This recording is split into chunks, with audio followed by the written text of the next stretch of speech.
second. I'm gonna give it.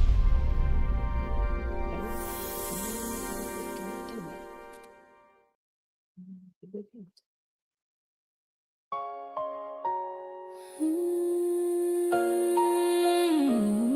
Yeah. Oh.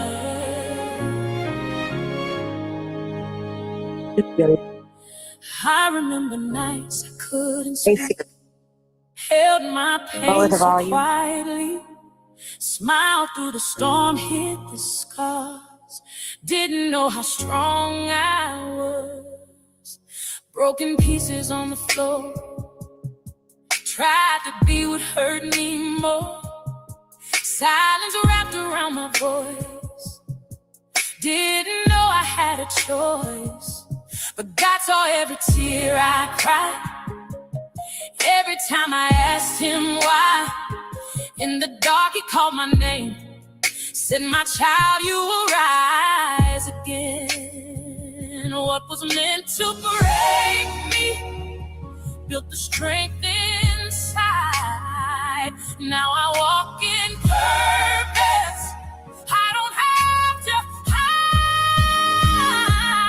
Love yourself, you made it through the fire. Love yourself, you're walking in his light. Every scar, every tear had purpose. Now you rise, stronger on the other side. Love yourself, love yourself.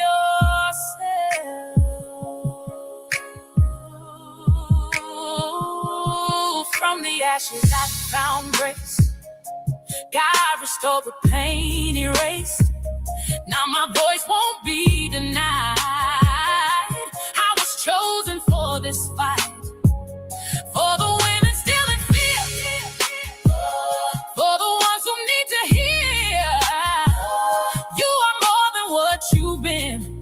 God is writing you again. What was meant to break you built the strength inside.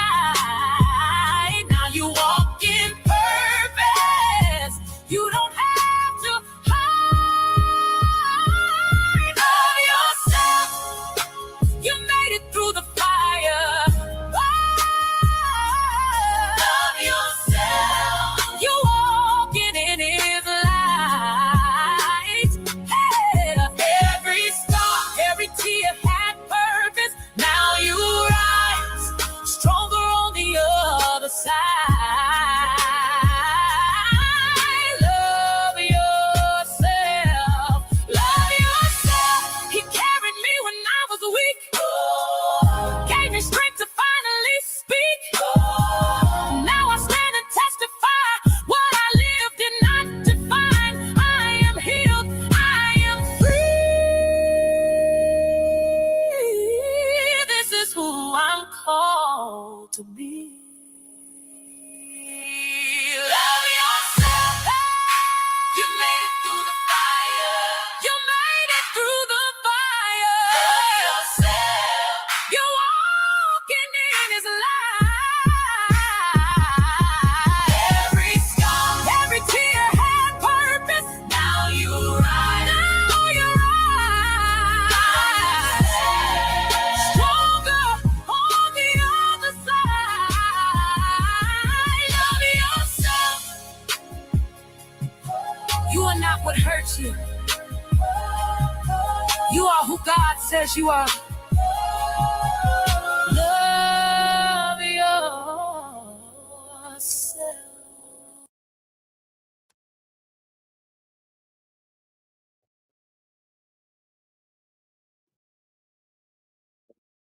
Give me 1 second. Yeah. Trying to do this technical thing. Okay, all right. So we're back. All right. So I really that video is amazing. The words are even more amazing. And I'm gonna let David speak to the video. I'm gonna let him take the floor. But what I do want to share is that this is a safe space and we respect confidentiality to our guests. So you are welcome to listen anonymously. Feel free to take your cameras off. Feel free to remove your names. We are recording. This is live on Facebook as well as YouTube. The purpose that this space was created was to provide a supportive space to support intimate partner violence and or trauma, to connect and help each other cope and share similar experiences. We also educate and share tools to become independent. You can listen, vent, ask questions, or share, but most importantly, heal.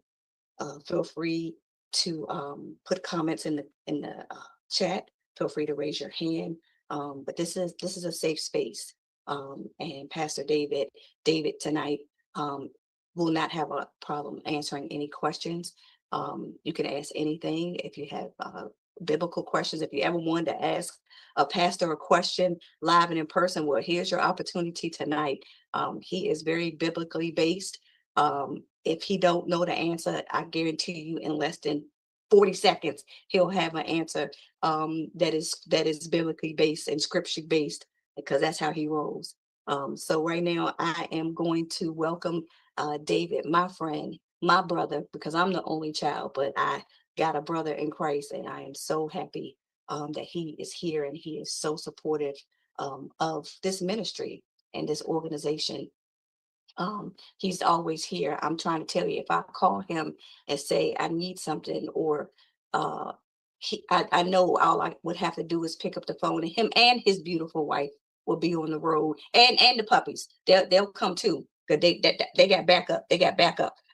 So I just want him to know publicly that I appreciate every prayer, every encouragement, every talk, every vent, every tear, every holler and screaming, and I'm not doing this no more, and I'm not enough.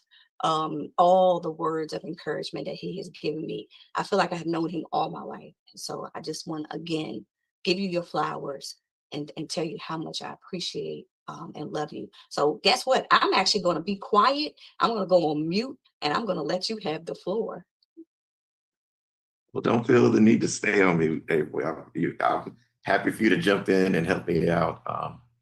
I appreciate the opportunity to come and talk with your folks as always. Like she said, I'm David Collins. I pastor New Mount Zion Missionary Baptist Church down here in Valdosta, Georgia, just north of the Florida line on I-75. So if you're in the South Georgia, North Florida area, I know a good place. I may be a little biased, but that's okay. And he's online every Wednesday night with Bible study. Wednesday night and every Sunday he's online. So he's going to put his information in the chat. So sure. Can tune in on Wednesday night. His Bible studies are phenomenal. I mean, an hour with real Bible study. So tune in, y'all. Okay. Try. I'll drop that in the comments as I'm talking. So yeah, I am the survivor of a domestic violence situation. My father was a violent alcoholic and nearly killed my mother when she was pregnant with me. She ended up fleeing, and that saved all three of our lives: her life, my life, and the life of my 9-year-old sister at the time. So domestic violence has always been close to my heart. And so when I met April and heard her story, I was just, how can I help? What can I do? How can I be a supporter to you? Because it really has defined a lot of the decisions that I made in life. I'm retired from the military, from the United States Air Force. I spent a bunch of time doing a lot of different things. Most of my time I spent as a special agent for the Air Force Office of Special Investigations. So it's like NCIS, but for the Air Force. And most of that, I was a child forensic interviewer. So,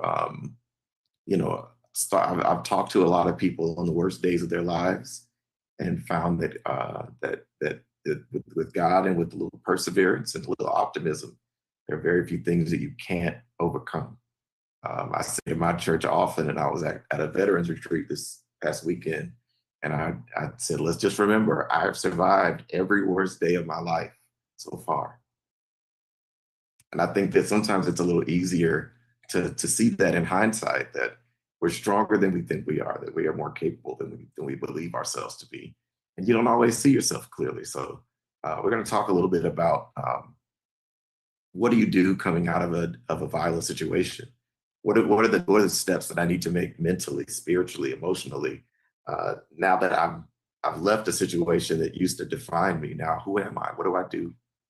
Um, so first thing is that even just making the decision that you plan to leave, making the decision that you're going to do something more healthy for you and your family, it represents a shift in your life. It represents um, a hurdle that you've overcome, that you're doing something new. And for those of you, if I don't know anyone's story here, uh, I will be looking in the chat if you got questions or comments or anything you'd like me to touch on or mention. But otherwise, I just want to encourage you to that it's taken, and here's kind of the bottom line up front, right? Is that it took a lot of work to make you comfortable in a dark and negative and abusive situation. And it is likewise going to take some time and practice and effort to get you out of that situation and into a more functioning and uplifting and upbuilding mindset. And we just want to help you in that regard. I want to talk about two of the things that an abusive relationship can leave you with, and they are guilt and shame. Two things that can both of those things for different reasons can hurt you and make you less likely to strike out anew and to feel like you're even worth trying. So let's talk about them. Guilt. Number one is guilt. That means feeling bad for things that I have done, feeling bad for things that you have done. It's that, and we would, the Bible talks about that the Holy Spirit on the inside of believers is grieved when we do things that we shouldn't be doing, that we feel a sense of responsibility and accountability because I've done things wrong. Why do I mention guilt? Because there's often, if you look back in hindsight, that there's times that you look and you think, wow, there are things I could have done differently in that situation. If you were in a situation where you stayed longer than you think you should have, you may feel guilty about that. As you look back on the witness that you gave to your children during an abusive situation, what did they see? What did they hear? What did they know? You may feel guilty that you didn't do more, that you didn't leave when you had the opportunity. So guilt is a piece of baggage that commonly comes away from. Also, you may have it. It may be that you were that you were violent in response, maybe as a protective means. That you are contributing to it in whatever way. I'm not saying I don't assume anyone's perfect, right? So you may be looking back on your past choices or your current choices and saying, "Man, I feel guilty. I wish I had done something different." And guilt by itself is not necessarily a bad thing, so long as you turn that guilt into positive steps. If you're changing your life so that you're making different choices, guilt's not a bad thing. It's a good thing, actually. People who don't feel guilt are called sociopaths. People who don't ever feel the concept, don't feel like that they ever feel responsible for what they've done. That is a psychological issue.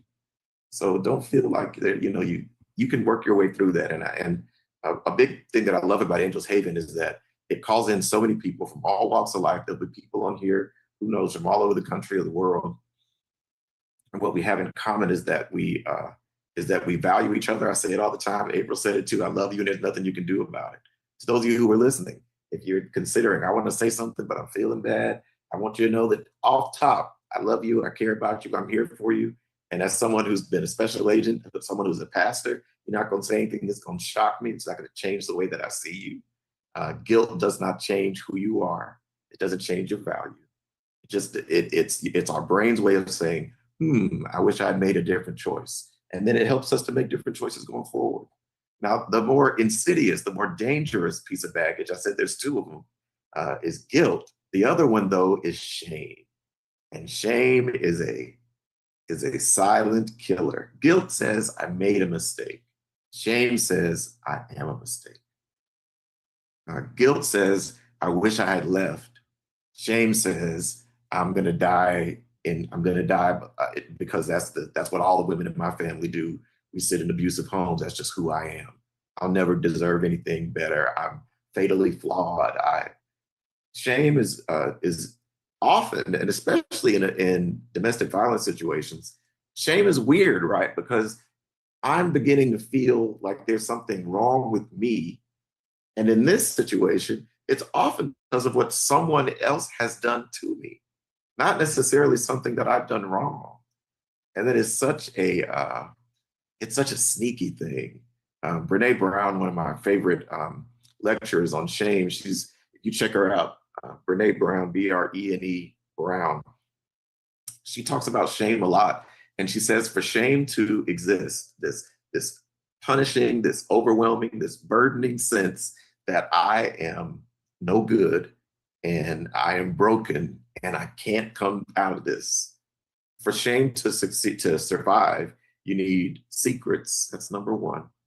Hello, domestic violence. Oftentimes, in domestic violence situations, you're carrying around secrets. You're carrying around secrets, maybe under the threat of violence. Don't tell anybody. You better not tell anybody what's happening behind these doors. It may be that you're keeping secrets because you don't want people to know what's really going on. Because you're embarrassed. You don't want people to know. But for shame to exist, you need secrets. There needs to be something that you are keeping in for yourself. The reason that I mention that is when I would interview children, I would tell them, I give them a couple of rules, right? And one of them was, in this room where you're sitting here with Mr. David, there's no such thing as secrets.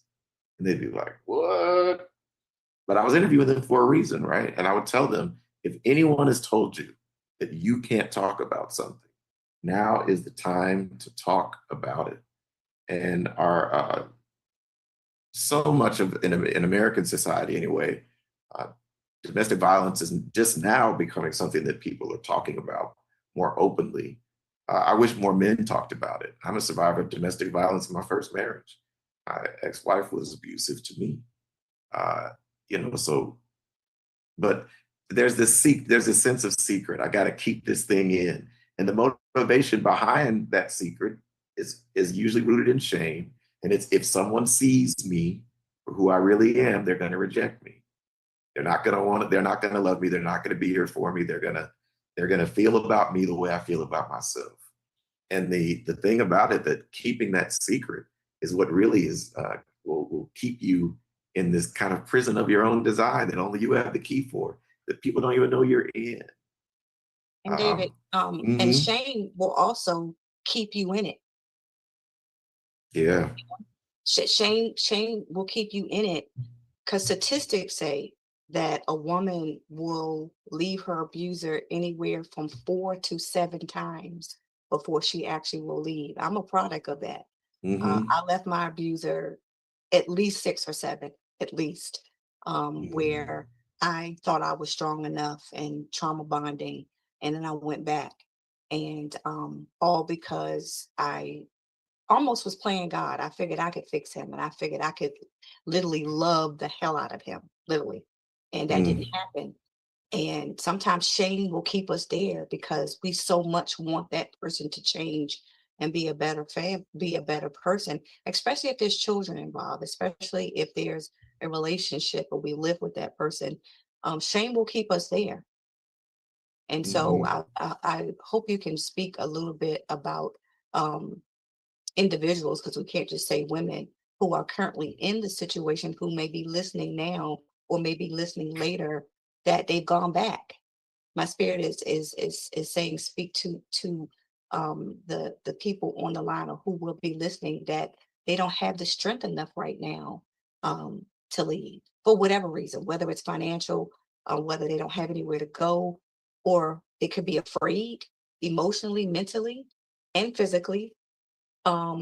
Speak a little bit about to that. Yeah, that's the again, that's that the scary thing about shame is that it convinces you that no matter what you do, you'll never be better than the worst thing that you've ever been through. And y'all, that is just not true. One of the things that I found about in dealing with my own shame, my own sense of lack of self-worth and things like that, is that when I take away that secretive nature of shame and start involving some people around me who I know are loving and thoughtful and godly and care about other, I watch them care about other people. I found that nobody talks to me the way that shame voice talks to me. I, in my mind, will be like, you'll never be any good. You're just going to be just like your daddy. You're on the freight train to Nowheresville.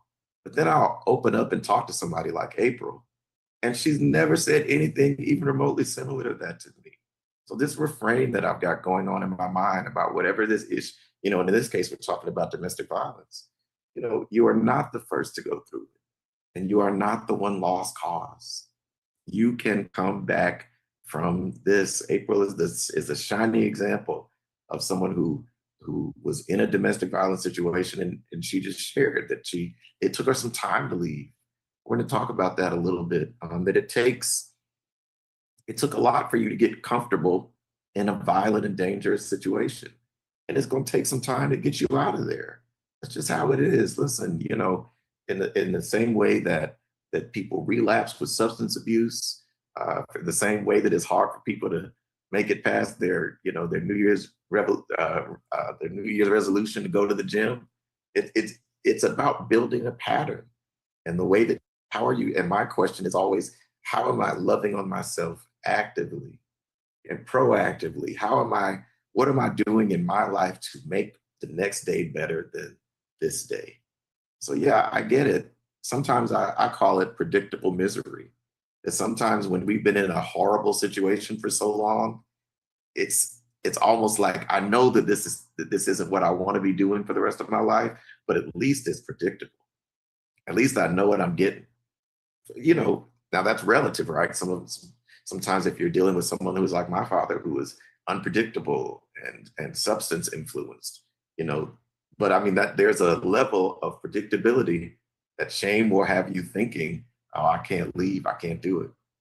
Ooh, Tina Shaw said, financial keeps us here as well. I have flashbacks of red flags I just didn't see. Finances is another one. It's one of the means that people use to control. But again, I think that with the number of resources that are out there, the number of foundations like Angels Haven, and the number of people who are out there like me in April, there are ways to find your way through. And financial abuse, financial control is one of the ways that abusers do use to keep their victims segregated and kept in, because they think, well, you're never going to be able, you don't have another place to live, you got nowhere to go, and I think that, again, having that sense of silence. Another one that shame thrives in is solitude. Shame thrives when you are by yourself, thinking that nobody understands, nobody cares, nobody will help.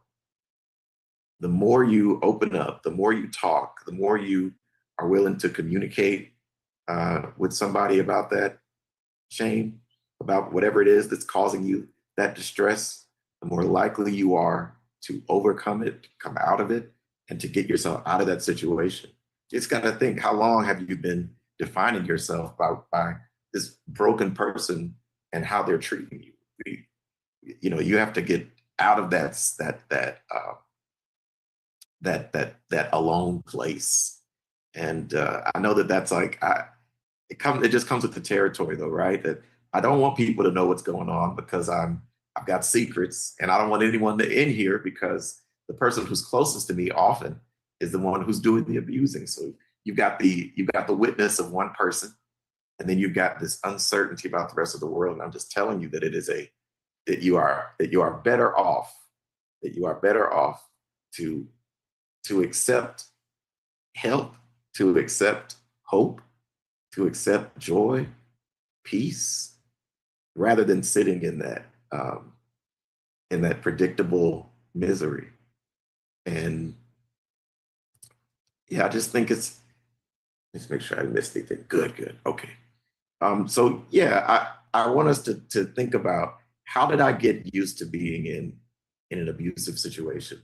And then start building some things out to make yourself strong enough to step away. And if it's a financial question, then it may be that you got to start saving in an account that nobody knows about. It may be that you have some money saved up with a friend.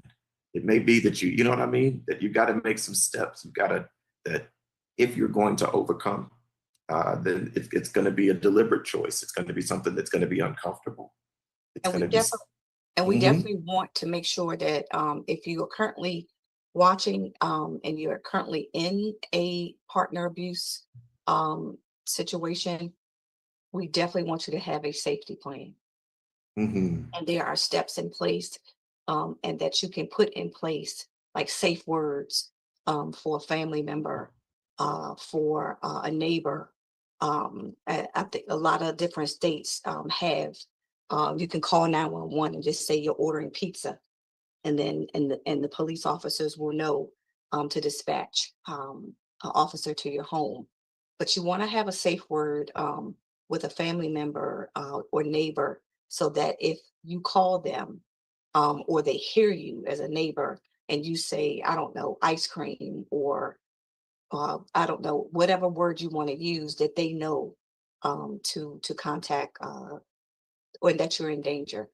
But if you need a safe plan, you definitely don't want to ever tell your abuser that you're leaving, because that can put you in more danger by he knowing. And so if anyone is interested and they want to know the steps on how to create a safe plan, please reach out to me. I'm going to put our phone number in the chat. I'm going to put our email in the chat as well. Please reach out to us because it is very, very important that safety plans are in place, and that you have a plan, that when you leave, to not just walk out the door. And please don't share it with your abuser or anyone who could share it with him. That I want to say that very important. We do want you to leave, and we want you to leave expeditiously, but we want you to go somewhere and be safe. We also can share with you and talk to you about protective orders and things like that. So please feel free to reach out to us via email, via phone. My phone is always on. You can text that number 301-246-3131, and I'm always available to reach out. But you're not alone, and we want you to leave. We want you to be safe, but we also want you to leave safe and be safe when you leave. So I just wanted to throw that out there, and I'm going to put the information in the chat. But you can always, if to reach us via, you can also go on the website and reach us immediately there as well. But for those who are on Zoom, I'm going to put the information in the chat, and then at the end, I'll give our information again in case you need to reach out. Mhm. So shame is, again, we're talking about this shame, the thing that paralyzes us, that keeps us from making those steps. Remember that it's not. I'm not talking about guilt. I'm not talking about your own reflection on things like Tina was saying, some things that I missed in hindsight. Hey, we're human, and we have a tendency to hope for and to assume the best about all people until we get other information. That's just how we are. We are communal, and we trust. That's what we do. So there's no shame in having been surprised that someone who especially if it's someone who's abusing in multiple ways, who's controlling, financial, who's keeping your ID from you, who has a system of abuse set up, that this is likely a big part of who they are. It's not about necessarily who you are. It doesn't have to be.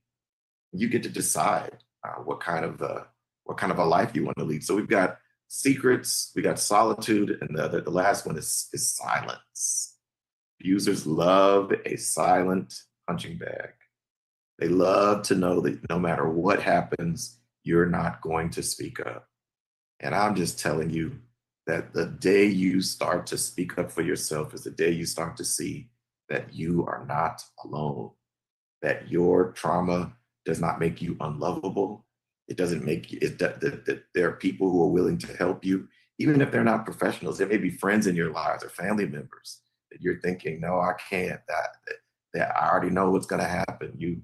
I just encourage, especially if there's anyone here who is finding themselves in that back and forth, do not do it in silence. If you're in your head doing it, I encourage you to reach out to somebody. Now is a really good time that you might be able to reach out to somebody. You can reach out to April. She just dropped a cell phone in there.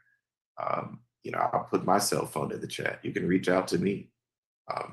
You're looking for a fresh perspective, but it is so important that you don't allow yourself to become paralyzed by the worst parts of that abuser, that you don't become paralyzed by that you don't become your own worst enemy. Because honestly, the shame is so scary. It's such a dark thing that you'll be looking around feeling bad about stuff you didn't even do. You'll be believing lies about yourself, that you're no good, that you deserved it, you made him mad, you're the reason that it happened. None of that can exist if we got to push back against secrets, solitude, and silence. Well, you're never going to find your way through. And I don't know. I'm just really there right now that we need each other, and that in the same way that you've been comfortable in an uncomfortable place, there is greater for you than that.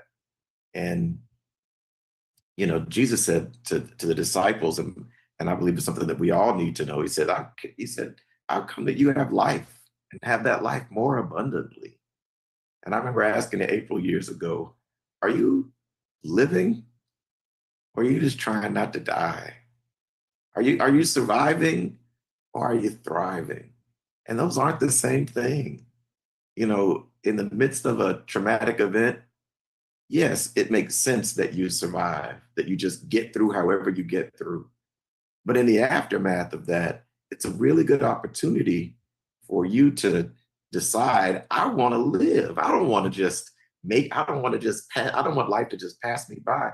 I want to be an active participant in my own life. I want to love myself. And that's not just a feeling, that's something I want to do actively. What do I do to show that I love myself? In the same way that you could probably line out what someone did to show that you weren't valuable, that made you feel all those things, the negative stuff we just got done talking about. Okay, so now what am I going to do to show that I love myself? And the leader came off of mute. Did you want to say something, sis? Sorry. Okay. Gotcha. I just saw it pop up. You're all good. But no, we all need to. And this is an ongoing thing, like April said. It's important that we start assessing those different places in our life. How's your social life going on? If you've been in an abusive situation, probably not too great. If there were people who were helpful, people who would speak up, people who would defend you, it's likely that the abuser has done everything they could to push that person out of your life so that you can't have any contact with them. What is your social life is so important. Again, we're communal beings and we need one another. And one of the things that you come away with, if you're looking at a way, how am I going to get my life back on track? In the same way that I got used to just being around this person and their word being law, I can get used to, and I'm not saying you tell everybody all your business all the time, but have a trusted inner circle. And you probably can already pick out 2 or 3 of them that you're like, I can tell this person. They've talked to, and maybe it'll be someone who's confided in you. I find as a pastor that often I give great advice. I'm terrible at taking my own advice. So sometimes you can look at those relationships where you've been able to help somebody else. You've been able to encourage someone. And that might be a really good person to be a resource to open you up socially. Not only that, how are you doing emotionally? Check in on yourself emotionally. How are you handling your emotions? It's not uncommon for people who are in abusive situations to default to anger on their way out, to default to handling things in a negative way. So what am I doing to make myself better off emotionally? Therapy is one really good way to do that. I'm at a therapist twice a week dealing with PTSD and seeing some of the worst things in the world for a living. But it takes time, and you've got to work on that emotional side of you. The other one is mental, and they sound similar, but mental is more, what do you know? What am I studying? What am I reading? Like April said, hey, get with me. We'll get you an exit strategy. We'll get you a safe plan so that you can leave. Did you even know that existed before she said that? Like, what do I know that is helping me to know better? You might need to learn some statistics about domestic violence or some of the common things. One of the things that helped me so much when I started going to therapy was realizing that I wasn't on an island, that I wasn't the only person who had gone through what I've gone through, and that there are good, tried and true ways to come through it better and stronger, wiser, and able to help somebody else. So mental, meaning What do I know? What are the things that I know now? What can I arm myself with information wise that's going to help me be better at this? So you need to so you got your social, you got your mental, your emotional. Another one you got to work on is physical. How am I taking care of myself physically? What am I eating? What am I drinking? Here's a big one. Am I sleeping? You know, you got to be able, so many of our mental and physical health issues come from the fact that we don't sleep well. And I understand if you've been in an abusive relationship that sleep may seem like this far off concept because you've been sleeping with one eye open for years. But I'm telling you, sleep is one of those things that you've got to get together. The way that you eat, the way that you live, that finding yourself some positive ways to work out some of those emotions that you would normally stuff down, your physical. And physical also means your environment. That's why it's so important that you find a way safely, as quickly as possible out of that situation. Because one of the things that makes it challenging for a domestic violence survivor is that they're in a situation that's not safe. So we got to get you to a safe place. And then the last one I would think is not last, it just is the last one I'm mentioning is spiritual. And as a pastor, certainly that's where I come in. If you ask me what it's going to be, my answer is going to be Jesus Christ, no question about it. But you need, I think, having a sense that the world is bigger than you is really, really helpful. Having an idea that, that all things work together for the good of those who love the Lord and are called according to his purpose. That God can turn a mess into a message. Having an idea that there is something at work other than the thing that's happening to me. That maybe that in the midst of this, not that God chose this abuser for me or anything like that, but perhaps there's something bigger. Maybe there's something I could be doing for my community when I start working on my own healing. And I think that the spiritual side of our lives, we need to make sure we're taken care of. If you're not taking care of yourself spiritually, then it doesn't seem like it matters if you live or die. If you're not taking care of yourself spiritually, then you won't even be looking for a point to it all. You'll just assume there isn't one. So spiritually is a big one, y'all. It really, really is. And I always ask people, what is and it comes down to this question: what is your why? Why do I need to survive? Why do I need to get out of this? And the more you spend away from that abuser, the more you start investing in yourself, you'll find more and more reasons why it's important that you be doing better than you've been. Why it's important that you push forward, that you keep trying, that you don't, you know what I mean? That it's so important, and that why can come from a lot of different places. Maybe one of the reasons that that no matter what, I've got to find a way to safety and peace and healing and restoration is I got kids that I don't want to grow up in this cycle. I want to show them that, yes, we've been in a bad situation, but mom or dad took me out of that bad situation. It might be that your why is that, one of the things that we see April doing right now is that part of hers is that she wants to help other people who were in the same situation that she was in. And that why will get you up in the morning. That why will make you try when you don't feel like trying. It'll make you speak up when you feel like being silent. And it's just, think about that. What is the reason that I got to get up? And the reason I mentioned that on spiritual is that sometimes there'll be all kinds of craziness going on around me, and I have a hard time connecting with a why. But I got to remember that I am a treasured possession of the creator of the universe. He loves me and has invested his own lifeblood into my upbuilding. And if Jesus thinks I'm worth dying for, I think I can make it to tomorrow.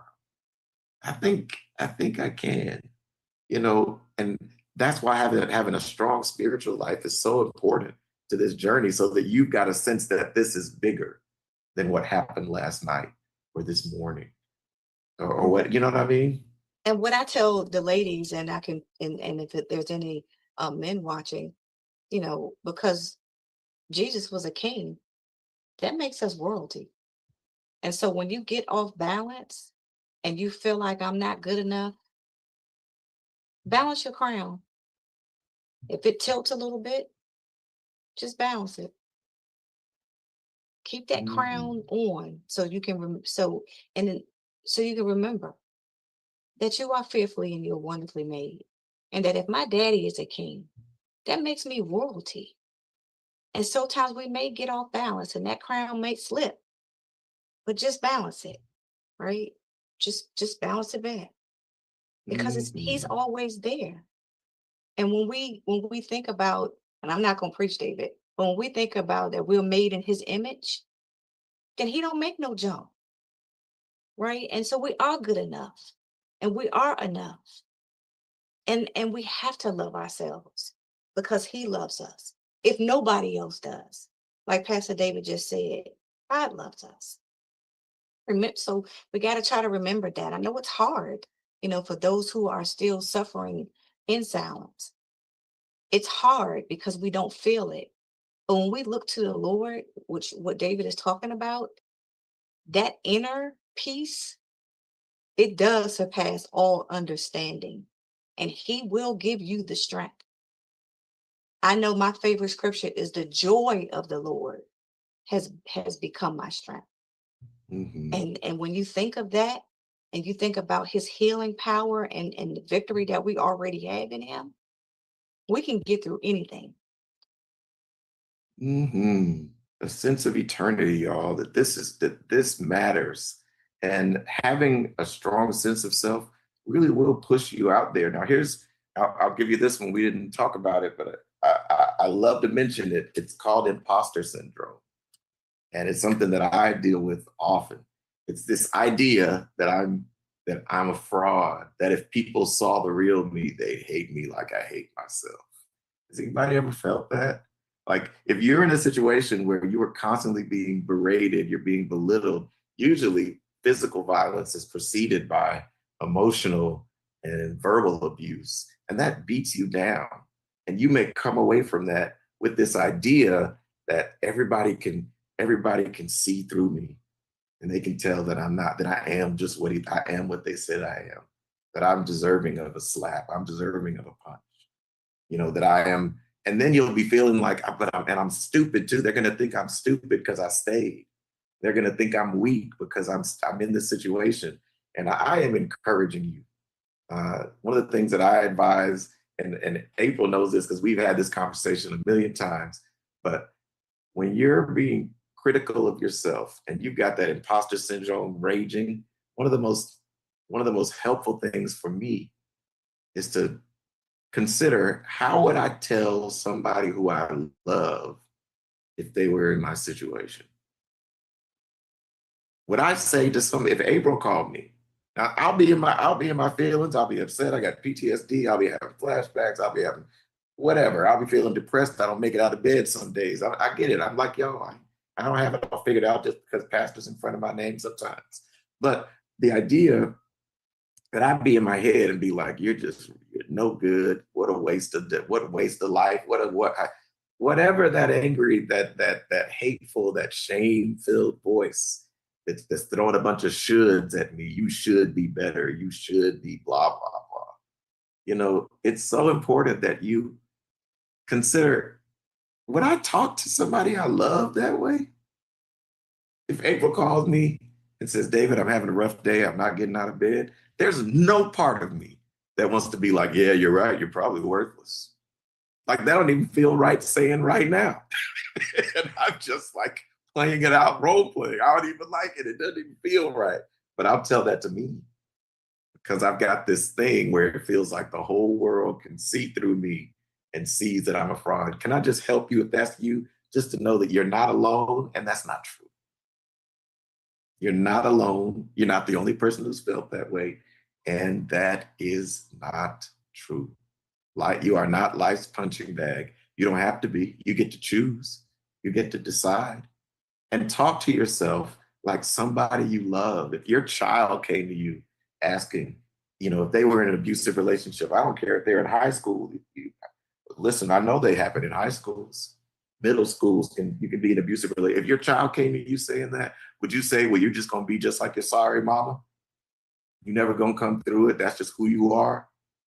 Who cares if you're in a bad situation? Nobody wants to help you. Everybody's just gonna think lowly of you. You know, you wouldn't say that to somebody you care about. And that's why it's important that you become that person that you care about. That the way you talk to someone you love is the way you talk to yourself. And that you start prioritizing self, that you get a good godly amount of selfishness going on, that you start doing stuff for no reason other than it is good for me. And which feels like the opposite mindset, especially if you've been in a horrible situation for a long time. But I'm just telling you that that you are not built to be the world's punching bag. You are not somebody's emotional toilet for them to vent all that frustration and pain and whatever is in them. But that is not who you are. You are valuable. You are, April said it, fearfully and wonderfully made in the image of God, the creator of the universe, put the whole thing together, has all the power, and he cares about you, knows how many hairs are on your head. So I just encourage you, I'm beseeching you, as Paul would say, by the mercies of God, that you would start investing in you, and that you would get out of that silent, that secretive, that solitary place. Because as long as you're there, you're not growing. You'll be tearing yourself down. And expect, I'll say this and then probably be quiet because we're getting close to 7 o'clock. But I'll say this, expect that you're going to slip up sometimes. Expect that you're going to have feelings that you wish you didn't have. Expect that you'll be feeling bad that you left. And you'll be like, what if they're not okay? Maybe they threatened they're going to take their own life if you leave. Maybe they said that they were going, whatever it was. So I want you to know that expect that there's going to be dark times. Expect that there's going to be challenges that you've got to overcome. Expect that there's going to be days when you backslide, and be willing to already start off saying, I in the same way that you would be comfortable, that you be careful, that you would be patient with somebody you love, please be that with yourself. Tina mentioned feeling that 2020 hindsight. I look back and saw all the red flags that I didn't see. Turn all that into strengthening. Don't let it beat yourself up. I'm not saying you're doing this. Maybe you're holding on strong, but maybe there's someone listening who does struggle with that. That's when guilt turns into shame, right? And we want to break that cycle so that it never does. We want to turn guilt into strength, not shame. I want to use the hardest things that I've been through to be like to be the thing that makes me strong again. And you don't have to, you don't have to live that way. And my prayer for you is that you start investing in you. And the reason I went on that whole thing about shame and guilt is because it often starts in our minds. If you can change the way you think about yourself, change the way you view the future, change the way you see your value, change the way you see your contribution to the world as more than somebody's boyfriend, girlfriend, wife, husband, but you've got an entire world that is better because you're in it. You don't have to be pigeonholed into that one place where you're being hurt, where you're being abused, or where you're being subjugated, we don't want that for you. And I'm telling you, I don't even know y'all. I love you. And I'm throwing up my hand. I'll put my cell phone in the chat. You can shoot a text to me. Say, hey, I need to talk. I need someone who will help me. I need somebody who will advocate for me. I need someone to say those nice things to me because I can't find the words myself. Holler at your boy. I'm not offering you perfection. I'm not perfect. Like April said, I don't know the answer to every question, but we will find it together. And I may not have been through everything you've been through. That's okay. I don't need my doctor to have been shot. If I've been shot, I need him to know how to take a bullet out. So I am surrounded, and we can connect you to all kinds of resources that'll help you to make this thing last, make it stick, and to set yourself up for success by taking care of yourself so that you don't feel so dependent on that person and feel like you need to go back. And that is a game changer. And that's what was a game changer for me. And if I could get out, and I was in my situation 15 years, I Mhm. stayed stuck. And I've now been out about 27 years.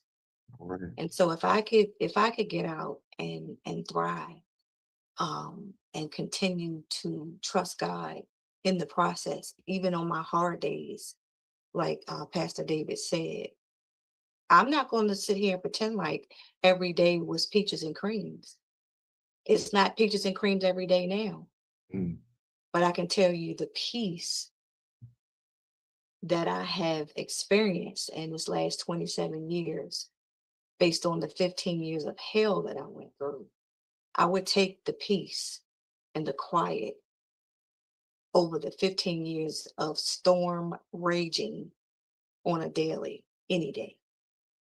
And so, are there resources? Absolutely.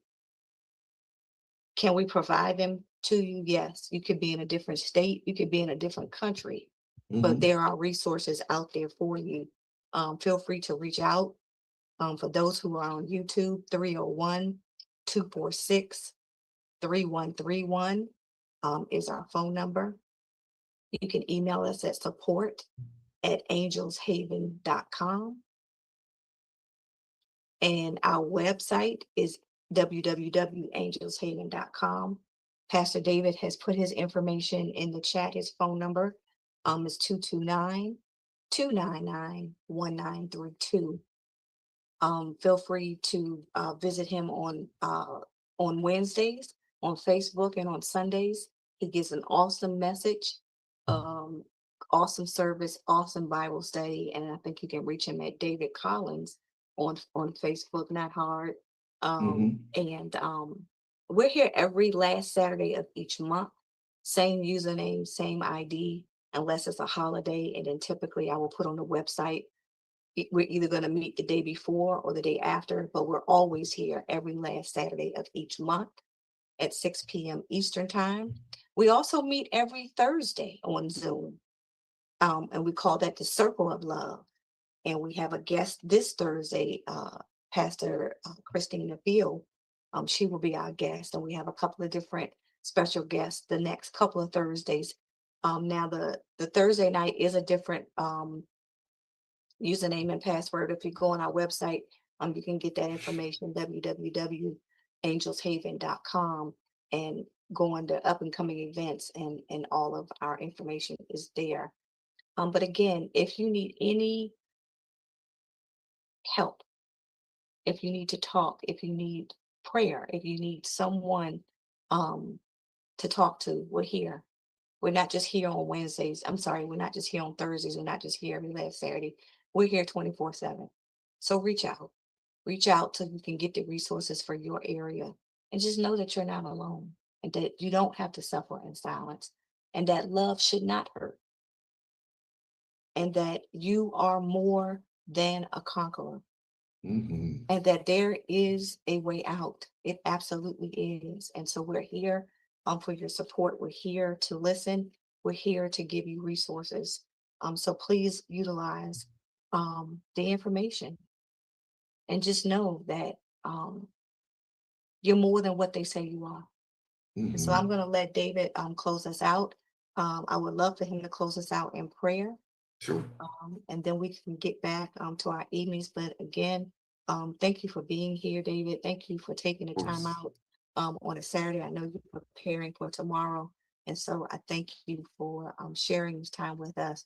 Thank your beautiful wife for allowing you to share this time with us. Just please send her my love. Give her a big hug for me, I and will. tell her that I'm thinking of her often. And I hope to see you guys really soon. But again, if anybody is in need of any assistance, those numbers are there for you. And just know that love yourself first. Do something for you. You know, find something that you want to do, even if it's just soaking in the tub or running some hot water, and just really just being still, just being still. And if you need a Mhm. plan, we're here. And just like David always says, we love you and there's nothing you can do about it. But we first want you to love you, and allow God to love on you. And so I'm going to let David close us out in prayer. And we'll see you we'll see you Thursday at 7 o'clock, or the last Saturday in May at 6 o'clock. Wonderful. Thank you so much, April. Yeah, let's just pray. God, thank you for today. Thank you, Lord, for this time together. Thank you for this time of fellowship, this time of togetherness, God. I just thank you. I thank you for April. I thank you for the vision you've given her in Angel's Haven. I thank you for how she is uh, reaching out to the hopeless and the helpless and helping them to find their way out of abusive situations. Pray, God, that you would just deliver to her every resource, everything that she needs to continue to do that important work. And I want to lift up those who have taken that time of their day to be here to listen to this talk. Pray for the ones, especially God, who are in abusive relationships right now. I pray, God, that you give them the peace, that you give them the strength, give them the courage, that they would stand up and say no more. We pray that they not be burdened by shame, guilt, fear, doubt, but that they would begin to speak about these things with people who they love. Send people their way, God. Send loving, kind, thoughtful people who are willing to listen to them their way.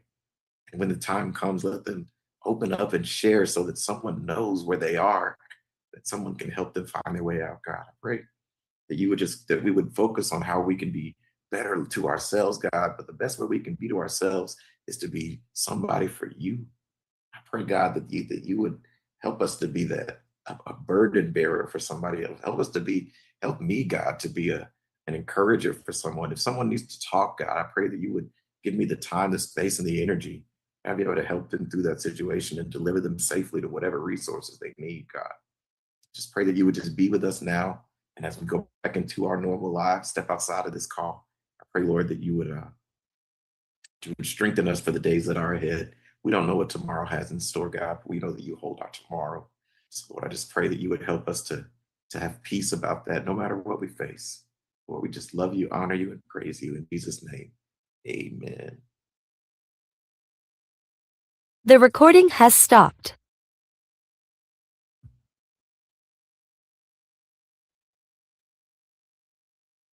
David, I just want